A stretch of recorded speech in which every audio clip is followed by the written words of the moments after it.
Hello दोस्तों, कल जो मैंने बताया था द्विघात समीकरण, आज उसका गुणनखंड देखेंगे कि अभाज्य गुणनखंड से कल बताए थे क्वेश्चन, उसको आगे बढ़ेंगे। जो आपके बुक में एक्सरसाइज 4.2 है, तो इस तरह क्वेश्चन दिया हुआ होगा, इसको सॉल्व करते हैं आज हम लोग। तो पहला जो क्वेश्चन लिखा हुआ है, पहला क्वेश्चन है आपका x² - 3x - 10 = कल बताए थे किस प्रकार से इसको सॉल्व किया जाता है। तो x² का जो गुणांक होता है, तो इसके आगे कुछ नहीं, तो 1 है। इस 1 को क्या करते हैं, अंतिम टर्म यानी c से गुना करते हैं।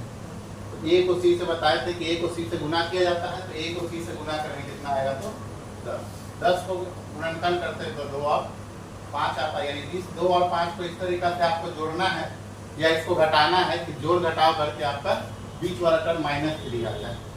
तो इस 2 में -5 कर देंगे तो मेरा -3 आ जाएगा। तो बस इसको इसी तरीके से लिखना, ये x² का आपका x² हो जाएगा, -3x हम लिख सकते हैं +2x और ये -5x, +2x और -5x करेंगे तो मेरा -3x आ जाएगा। और ये लास्ट का -10 है तो -10 = अब इन दोनों में हमको कॉमन लेना है। तो अगर x² 2x में कॉमन देखें तो दोनों में हमको x दिख रहा है, तो x कॉमन कर लिए। x² का मतलब होता है 2x था हमारे पास, तो 1x बाहर आ गया, तो 1x बच जाएगा और प्लस यहाँ से x कॉमन कर लिया तो यहाँ बच गया। सेम उसी तरीका से अगर इसमें देखा जाए तो ये है -5 और -10, तो -5 और -10 में देखेंगे तो क्या कॉमन है, तो -5 कॉमन है। यहाँ क्या बचेगा, -5 कितने बार में, 2 बार में आता है 5 के टेबल में, बराबर 0। हमेशा जब भी सॉल्व करेंगे तो आपका क्या होगा, तो ये बराबर ही आएगा, दोनों ब्रैकेट बराबर आएगा। दोनों ब्रैकेट के बदले एक लिख देंगे x + 2, इसके आगे है आपका x और इसके आगे है -5, अब दोनों को इक्वल टू करेंगे हम 0 से, यानी x + 2 बराबर भी 0 हो जाएगा और x - 5 बराबर। यहाँ से अगर x का मान निकालते हैं तो x का मान यहाँ से आता है -2 और यहाँ से अगर x का मान निकालते हैं तो ये आता है आपका +5, क्योंकि माइनस में इधर करेंगे प्लस में और ये प्लस में इधर करेंगे माइनस में, तो ये दो मान आपका निकल जाता है, एक आता है -2 और एक आता है x = 5। सेम इसी तरीका का अगला क्वेश्चन है, जब हम लोग इसको सॉल्व करते हैं तो अगला क्वेश्चन है आपका 2x² + x - 6 = सेम वही प्रोसेस करेंगे। x² के गुना 1 को हम लोग 6 से गुना करेंगे, तो 2 को 6 से गुना करेंगे तो 12 आएगा। इस 12 को हम लोग अगर गुणनखंड करते हैं तो 2 के 12 क्या आ जाएगा, 6, 2 से 3 लाना आपको बीच वाला टर्म है, बीच में कितना है तो 1 कैसे आएगा, तो ये 2 और 3 है। अब इसको जोड़ घटाव या गुना करके हमको कितना लाना है, तो 1 लाना है। तो इसमें क्या करते हैं, इन दोनों को अगर गुना करते हैं तो आता है 4 और 4 में प्लस माइनस कर देते 3 तो आपका आ जाएगा +1 आ जाएगा। तो सेम चीज यही लिख देना है, ये ऐसे ही उतरेगा 2x², इस वाला टर्म कैसे लिखेंगे तो 4x हो जाएगा और -3x और लास्ट का टर्म -6 इसी तरीका से लिखाएगा बराबर।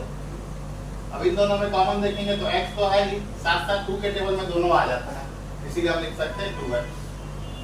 तो यहाँ बच जाएगा आपका x और यहाँ बच जाएगा आपका 2। इन दोनों में देखेंगे तो 3 के टेबल में दोनों आ जाएगा, तो 3 और जो साइन आगे रहता है वही साइन लेते तो माइनस, तो यहाँ बच गया 3 ले लिए तो x और यहाँ बच गया 2 और माइनस कॉमन कर लिया तो कोई साइन नहीं तो प्लस कर देंगे बराबर 0। इसमें भी दोनों ब्रैकेट बराबर आएगा, दोनों के बदले एक लिखेंगे हम x + 2, इस ब्रैकेट के आगे 2x और इस ब्रैकेट के आगे -3 = यहाँ से दोनों को बराबर करेंगे 0 के, तो x + 2 = 0 और ये हो जाएगा 2x - 3 = 0। यहाँ से अगर x का मान निकालते हैं तो +2 है, इधर करेंगे तो -2 आ जाएगा। यहाँ से अगर x का मान निकालते हैं तो पहले 2x - 3 को उधर करेंगे तो +3 और x निकालेंगे 2 मल्टीप्लाई में इधर करेंगे डिवाइड। तो ये दो मान आता है जिसको हम लोग अल्फा और बीटा कहते हैं द्विघात बहुपद पे। तो आई होप आपको समझ में आ गया होगा कि द्विघात बहुपद को अभाज्य गुणनखंड विधि द्वारा किस तरीका से हल किया जाता है। तो ये विधि है, a को c से मल्टीप्लाई करके गुणनखंड करते हैं, गुणनखंड करने पे जो आएगा उसको प्लस माइनस करके हमको बीच वाला टर्म लाना रहता है और उसके बाद क्या करते हैं, आगे का 2 टर्म में कॉमन लेंगे, बाद का 2 टर्म में कॉमन लेकर के उसको हल करते हैं। तो इसको आप 2-3 बार घर पे बनाइएगा तो खुद ब खुद ये समझ में आ जाएगा। अगर इसमें कहीं भी आपको दिक्कत लग रहा हो तो आप पूछ सकते हैं हमसे कि हाँ यहाँ पे हमको समझ में नहीं आ रहा है, तो मैं कोशिश करूँगा उसको फिर से उस डाउट को क्लियर करने का। आशा करता हूँ आपको ये समझ में आया होगा। आज के लिए इतना ही, धन्यवाद।